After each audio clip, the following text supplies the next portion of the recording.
3D-принтер из фанеры и светящийся ионизатор. В Башкирском аграрном университете прошел региональный этап Всероссийской олимпиады школьников по технологии. Свои необычные проекты презентовали около 150 старшеклассников со всех уголков республики. Экспонаты конкурсантов увидел Артур Шамсудинов. Корпус, он из фанеры, то есть тут 4 листа.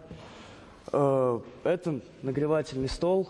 Это катушка, откуда подается пластик. Ученик 9 класса Олег Манзик наглядно демонстрирует, что высокие технологии можно создавать даже у себя дома. В этих самодельных деревянных ящиках настоящий 3D-принтер, который школьник собирал по чертежам из интернета. Устройство работает не хуже фабричных аналогов, зато стоит в разы дешевле. Детали для обоих 3D-принтеров были заказаны на AliExpress.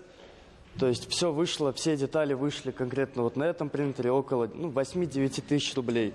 Создание поделок из дерева – одно из основных направлений для конкурсных работ. Вот, например, пылесос с корпусом из древесины. Школьники демонстрировали чудеса скульптурной резки и не только. Ученик из Стерлитамака практически из подручных средств соорудил ионизатор воздуха, управлять которым можно с помощью смартфона. Он фильтрует воздух от легких, некоторые вирусы задерживают.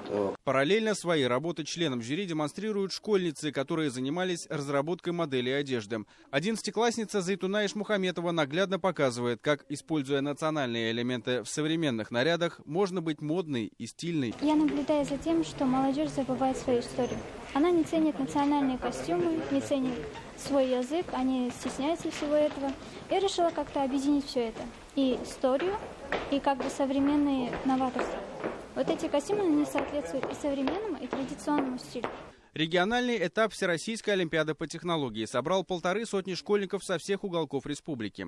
Дети показывали свои наработки и выполняли теоретическую часть. Защита проектов – один из самых ответственных моментов, где за 5-6 минут они должны убедить судей, что их продукт будет востребован в определенной области. Во-первых, они защищают проекты, это как минимум большой для них шаг вперед, это коммуникация, развитие, общение. Им в дальнейшем это будет большое подспорье при поступлении в вузы. На республиканский этап вышли 150 школьников, среди которых отберут лучших. Их проекты в дальнейшем будут представлять Башкортостан уже на федеральном уровне, в Санкт-Петербурге.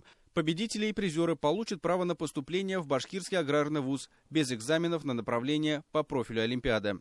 Артур Шамсудинов и Азамат Ураксин. Новости. Уфа.